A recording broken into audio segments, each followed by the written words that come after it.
Hi, my name is Jacquelyn Lankford. I am the Assistant Professor of Trumpet at McNeese State University, second trumpet for the Monroe Symphony Orchestra in Louisiana, and founder of the Women Composing for Trumpet competition. Thank you all so much for checking this out, and I really hope you enjoy my presentation of Language Learning in the Trumpet, a study of the correlations and advantages of utilizing language learning techniques in trumpet practice and instruction. Now, this might sound like a crazy title, it's my dissertation title, but it really just comes down to comparing the way we learn and teach music to the way that we learn language from birth. So the inspiration for my whole dissertation and this project happened during the first year of my master's at Eastman.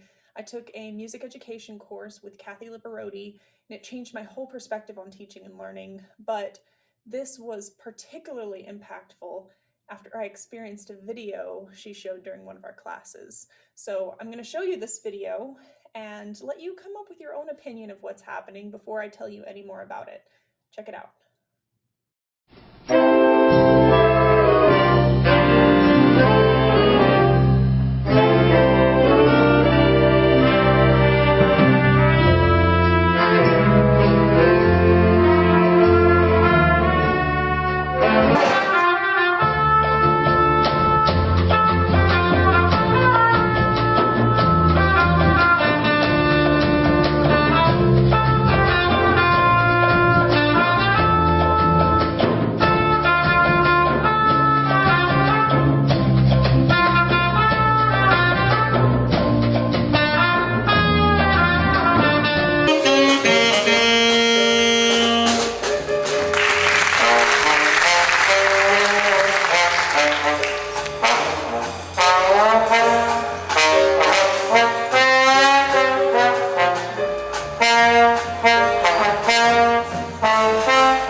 So, what did you think?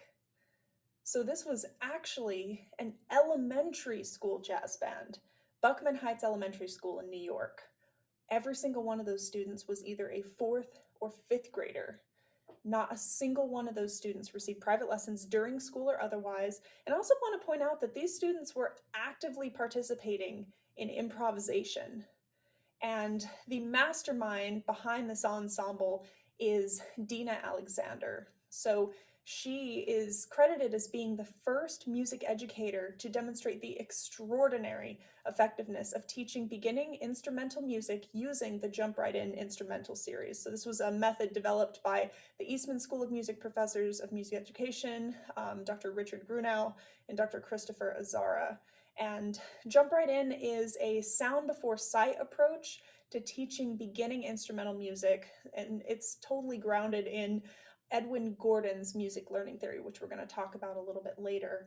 And all of this is really based off of the concept of learning music similar to the way that we learn language from birth. So after seeing this video and participating in these classes and learning about the ideals of Edwin Gordon's music learning theory, my curiosity and inspiration really started to take off. And I was thinking to myself, if this is possible for beginners, well, then what's possible for intermediate students or advanced students or professionals? What does this mean for the realization of every single musician's potential at any level?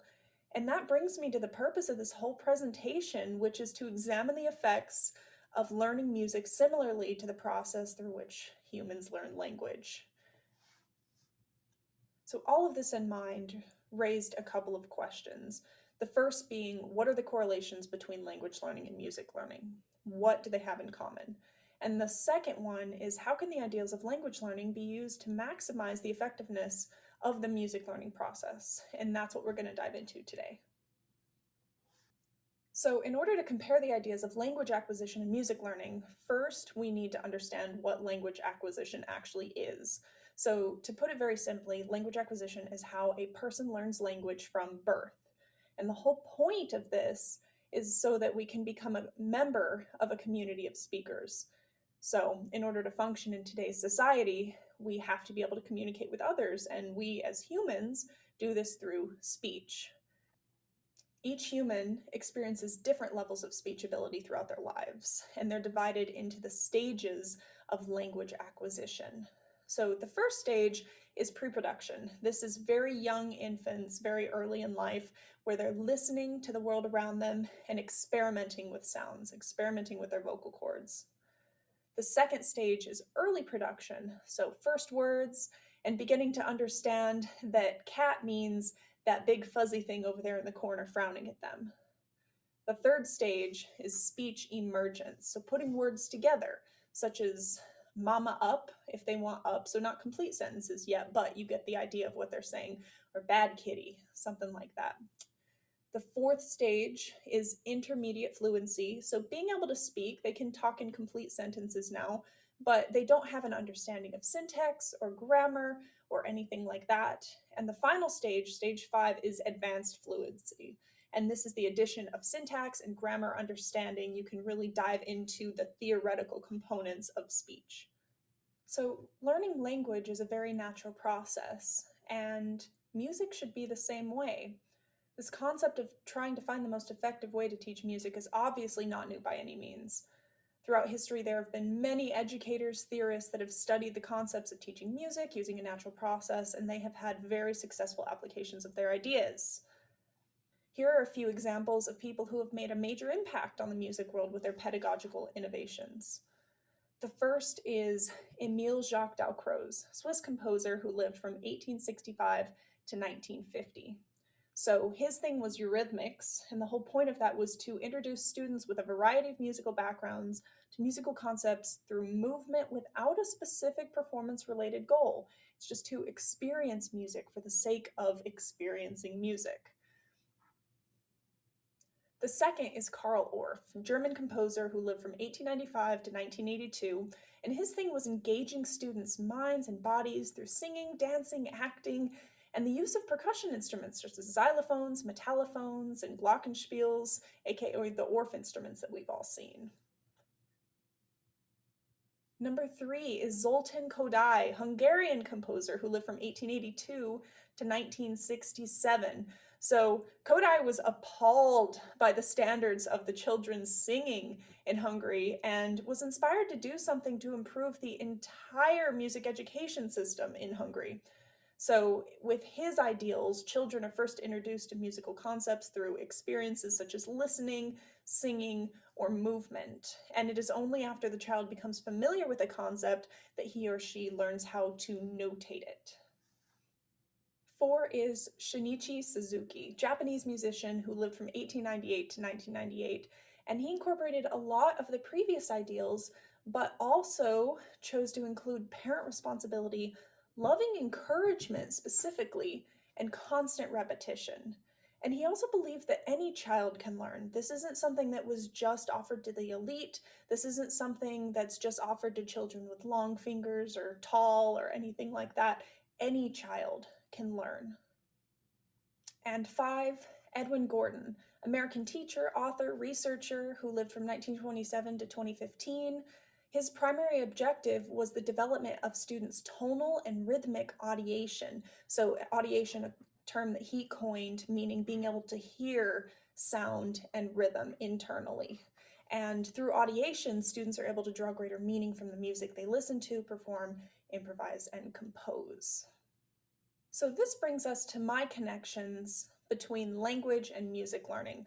Most of my approach to this is based on the ideas of Edwin Gordon's music learning theory, and this learning theory is just an explanation of how we learn when we learn music. Gordon divided this process of music learning into stages, just like the language acquisition stages from before. So the first music learning theory stage is aural and oral, so being able to listen or say something or play it.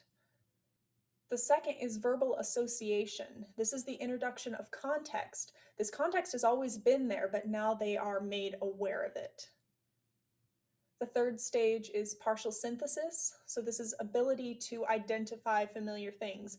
tonal patterns such as scales, knowing the difference between major and minor, or rhythms, knowing the difference between duple and triple, etc.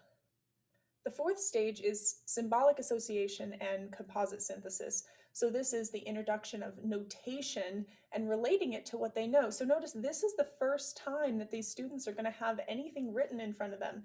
Everything else has just been oral, and recognizing what they've already been familiar with or introduced to new material that is not written down. Step 4 is the first time they will see this. Stage 5 is inference learning. So this is the type of learning that involves creativity like composition, improvisation, and theoretical understanding, so actual analysis of what is happening. So I have created my own comparison chart of the music learning theory stages and the stages of language acquisition. So as you can see here, I've lined up all of the language acquisition stages with the music learning theory stages, and you can see that the pre-production lines up with the oral, early production with verbal association, speech emergence with partial synthesis, intermediate fluency with symbolic association and composite synthesis, and then advanced fluency with inference learning.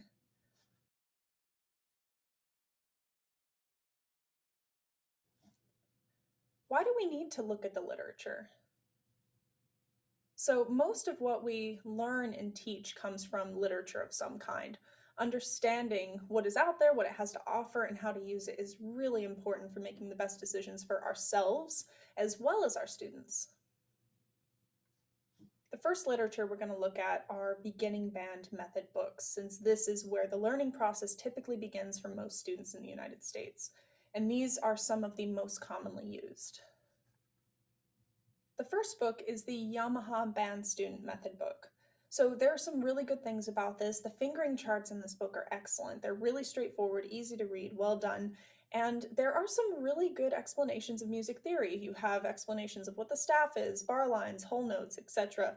But there are a couple of things not to like as well. So there is a very large lack of tonal context, especially at the beginning. So individual notes are not functioning as part of something else.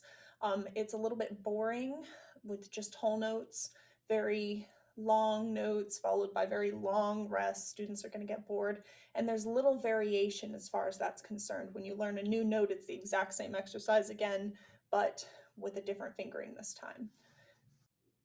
This is an example of one of the pages from the Yamaha Band Student book, and you can see some of the good stuff in here. It has that simple explanation of the music theory at the top, very easy to read and understand, but you can also see the boring whole notes, of course, and little variation. It's the same thing over and over and over again. The second method book we're going to look at is Essential Elements. So this one has a lot of good stuff too. The fingering charts, again, really fantastic, easy to read, well done. And this one actually has an online companion, so it's accompaniments that the students can play along with or that the band director can utilize during class. A couple of things not to like. At the beginning, the pages are very, very busy. There's a lot of information, and it's a lot of information in one spot. Very, very busy. And again, boring, lack of whole notes, and a lack of context again. So here's a sample from the Essential Elements book, and this is very similar, you can see, to the Yamaha band method that we just looked at, but it's a little bit different. It has some of the note names written on the actual notes themselves, a different take on that, but you can see that at the beginning of this page, lots of whole notes, and then lots of quarter notes with the exact same thing happening over and over, lots of repetition, which can get really boring for students really quickly.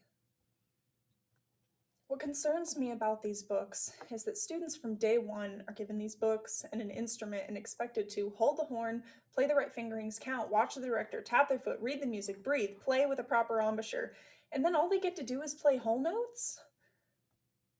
I mean, it's a little anticlimactic for me. But that brings us to the Jump Right In method book.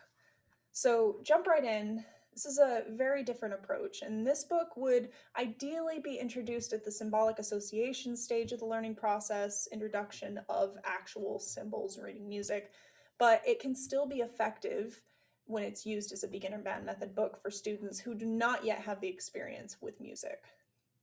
So, what's different about this book? This book includes context, both tonal and rhythmic, tonal patterns, rhythmic patterns, songs, actual folk songs right from the beginning, harmonies to accompany the songs right from the beginning, improvisation incorporated with these same songs right from the beginning. And that really changes our expectations that we have for our students. What are students capable of? So here are 4 examples of pages from the Jump Right In Book 1. The first here are tonal patterns, and these are very short but commonly seen melodic figures that are over certain chords. You can see that some are over tonic and some are over dominant. The second page here are rhythmic patterns. So these are commonly seen rhythmic figures. The third page is a piece with melody, harmonies, bass lines, and it's called major duple. So it's showcasing the tonality, major, and the meter, duple. And the fourth page here, this one's actually from the Jump Right In instrumental series Solo Book 1A. And this whole book is just filled with pages and pages of different folk tunes with the chord changes. So students who are maybe in the composition stages of things might be able to write out their own bass lines, write out their own harmonies based on the chords and the melody. This type of teaching really showcases that a student at any age is capable of so much more than we as educators really give them credit for. The first thing that they learn in this book is a real song. Simple, yes, but they are making music from day one instead of those whole notes. And that's the whole reason they're in band, right? That's the whole reason they want to be in music. They want to make music. So why not let them? So how do we apply these concepts to the trumpet specifically? And we're going to start by looking at beginners and people who are early in the learning process. What are beginners going to experience? So the first thing is that they're going to be experiencing a lot of new ideas. Everything coming at them is a new concept, a new experience. Everything is from scratch. They also have guidance from teachers. Most of the learning that they're going to do is going to be guided by somebody who already knows how to do what they're learning. And the third thing is that they're easily influenceable. So if you think about it, really early on in the learning process, somebody tells them something, they're probably going to believe it unless they're proven wrong. So you can tell them to do something and they'll do it, whether it's correct or incorrect. Very influenceable. So what are some concepts we can implement to ensure success at this stage? The first concept is context. And context is just how things relate to one another to make sense. Language is always in context. If you think about it, what does the letter O mean by itself?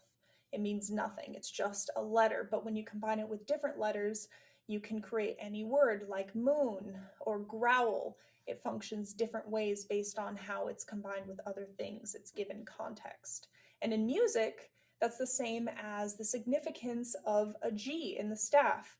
G means something a lot different if it's accompanied by a B flat and a D than if it were played by, with, say, a C and an E. A quarter note behaves differently on beat 1 of a waltz in 3/4 versus the last quarter note, double G, on beat 3 at the end of a swing chart in 4/4. It means nothing if there is no context attached to it. And this applies to all of the language learning stages because everything has to be in context to make sense. The second concept is consistency, and this is just being able to achieve the same result repeatedly. This is important because as musicians, we're expected to play the right notes in many situations, ensembles, solos, etc. We get fired if we don't. And something to keep in mind too, there's a fine line between consistency, which is doing the same thing over and over and getting the same result, and insanity, which is doing the same thing over and over and expecting a different result, right? So not practicing and driving ourselves insane. We have to be really careful ensuring that everything is consistent all the time, even from these beginning levels. And this applies to all of the language learning stages as well, because it is easy for a student to understand and achieve. The third concept is routine, and it's just a set of repeated tasks, but it's important because it gives us time to develop and strengthen consistency. This concept corresponds with all the language learning stages as well, due to the fact that routine can be simply followed, beginner level, altered as an intermediate level, or created at the advanced level. Where do we find all of these concepts in the trumpet literature? Here are some of the important people who have written materials that work with these ideals. The first is Edwin Gordon and his jump right in method. So he was a teacher, researcher, lecturer. He has 2 degrees from the Eastman School of Music on string bass and developed the music learning theory we discussed before.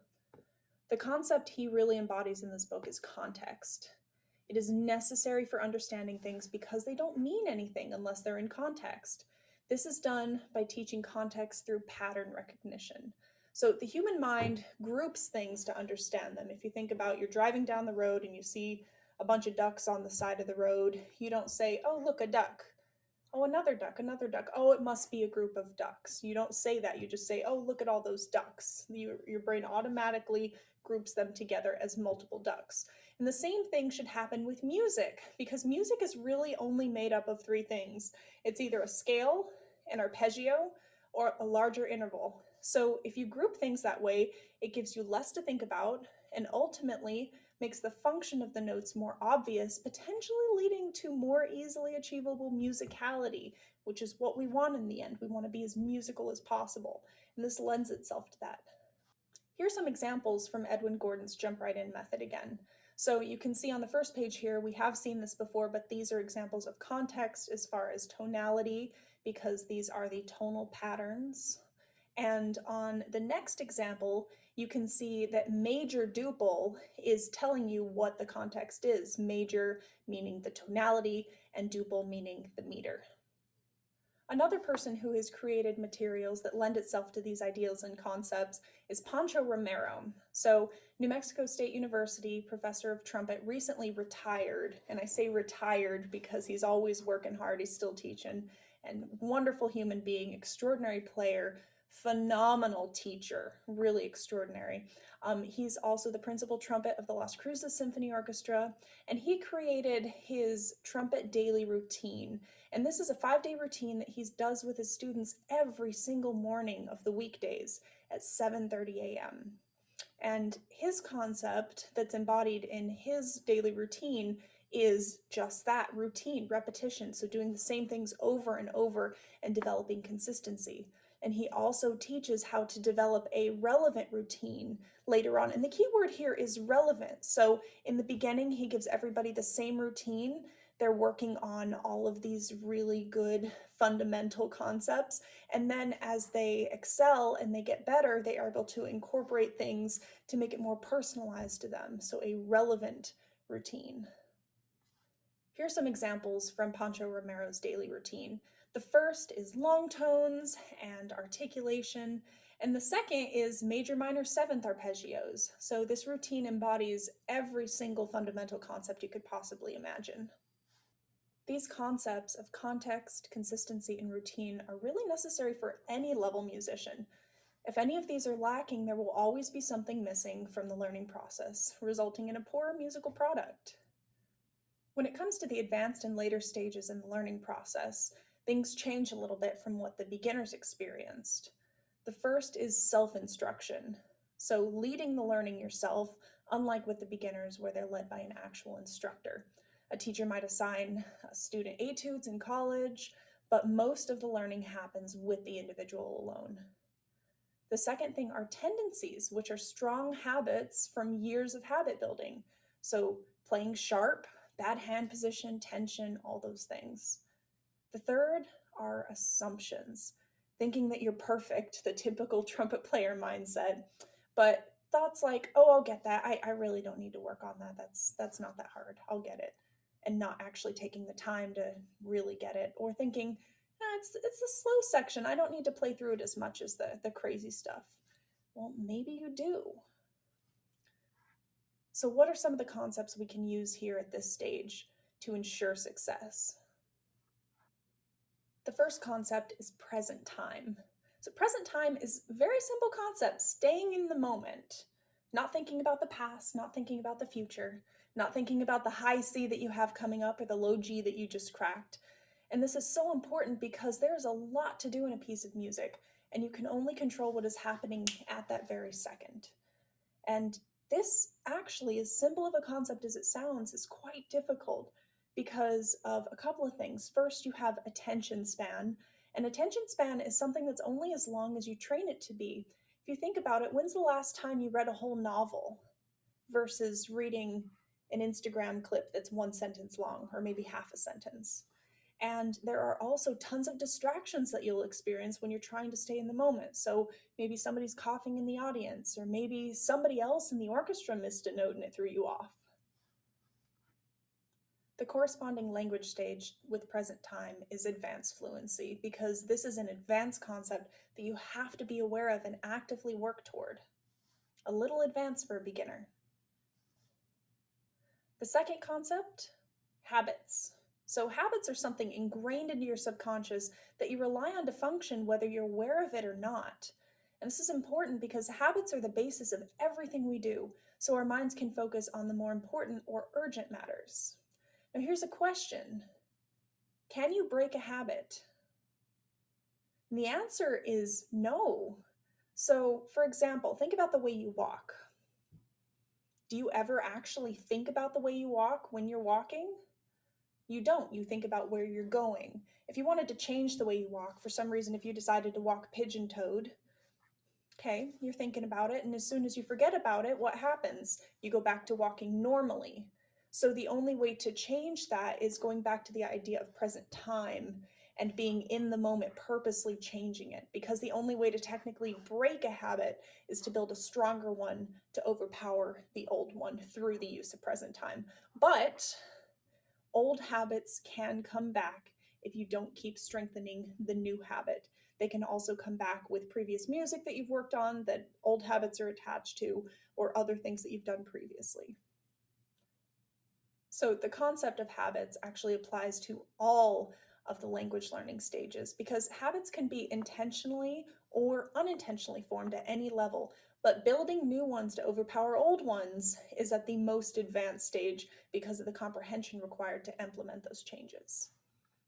The third concept is conscious decision making, which is simply making the choice to do something rather than relying on habits. And this is so important for choices in any type of situation, so you're not just going through the motions.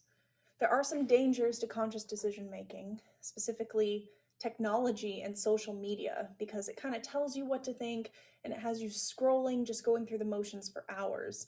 For example, have you ever finished scrolling through Facebook on your phone and you close out of the app and then immediately open it back up again and you're like, wait a second, I didn't mean to do, why did I do that, right? And so when it comes to practicing, making sure to make conscious decisions with what and why you practice something will maximize the effectiveness of that practice session. If you go through the motions doing what you've always done, you will sound how you've always sounded. The corresponding language concept for conscious decision making is advanced fluency. This is because you're consciously creating imaginary scenarios of possible outcomes based on decisions you make, and this is a very advanced form of internal speech. So where do we find these concepts in trumpet literature? Some of the important people who've written materials that work with these ideals include the following. The first is James Thompson. He's the trumpet professor at the Eastman School of Music, author of the Buzzing Book. He's played for Montreal Symphony, Atlanta Symphony. He's an extraordinary teacher, phenomenal player, and an even better person. And some of the concepts that are saturated in the work that he has written include habits, as mentioned before. They are ingrained into your subconscious. You can't break them. And in order to break them, you have to use present time, another one of his concepts we talked about before, being in the moment, everything on purpose. Here's some examples from James Thompson's Buzzing Book. Both of these are great examples of his idea of habit formation, because the goal of both of these exercises is to be able to bring your mid-set down into the bottom register, because it is a habit of a lot of players to use a different set in the lower register versus their mid versus their high. So this is to combat that. And the concept of present time is the only way to start building these new habits. So very good example of habits meeting present time in his work. The next person is James Stamp. He was primarily LA based. He played in the Minneapolis Symphony for a while, and he wrote what we call the Stamp Book. And he taught people like Larry Zalkind of the Eastman School of Music, Tom Stevens, Malcolm McNabb, people like that. His primary concept revolves around the ideal of conscious decision making. So, one being thinking up as you go down and down as you go up. And this concept is to keep the notes in the center of the pitch so that you don't go sharp when you go up or flat when you go down. Also, a little bit different from James Thompson. James Thompson utilizes the glissando, and Stamp is all about moving from the center to the next center of each pitch without the glissando, but both of them embody the idea of getting from one center of pitch to the next exactly. Here are some examples from the Stamp book. You can see some explanations, including his explanation of his sign, which you can see above the half notes in the first exercise there.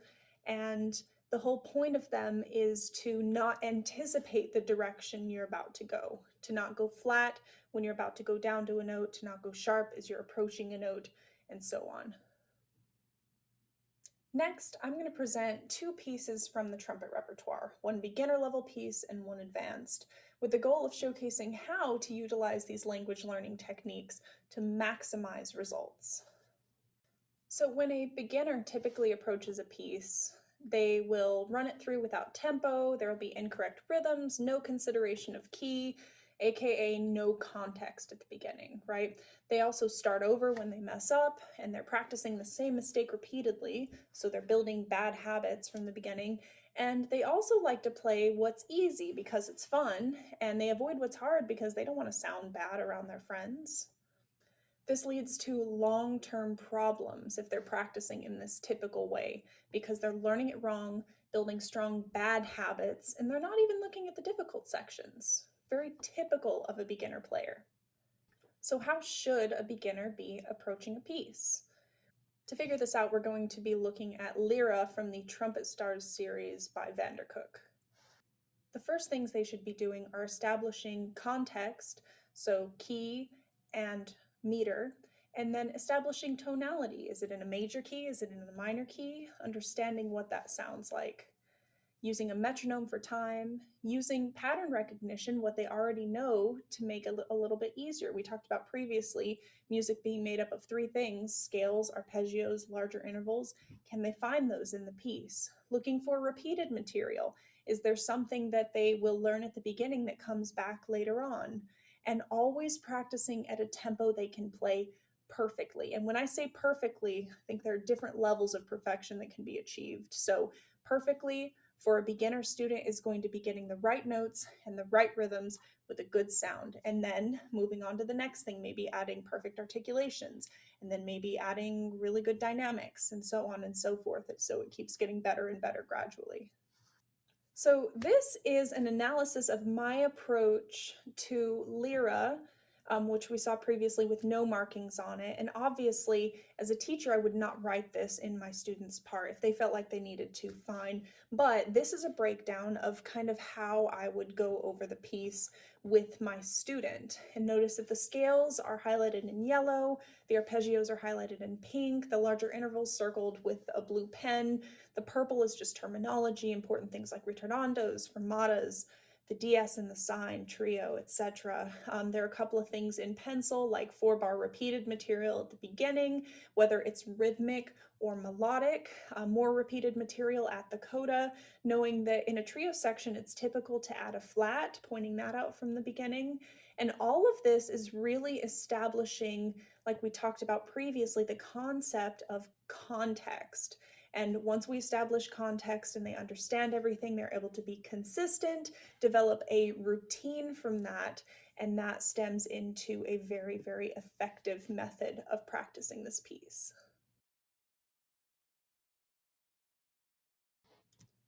The way an advanced player typically approaches a piece is not that different from the way a beginner does. except that practicing at later stages can involve a lot of assumptions. Some of these might include the musician assuming that they can play the piece up to tempo immediately, not use a metronome, or practicing the easy, exciting parts that spark their interest of that piece in the beginning.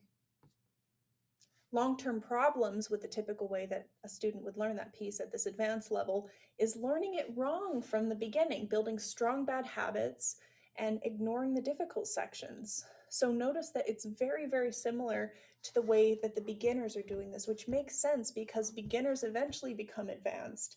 And if we're building habits and we can't break them, see the correlation here? The piece we're going to examine to look at approach for an advanced level piece is going to be Desenclose Incantation Thrin et Danse, movement 3.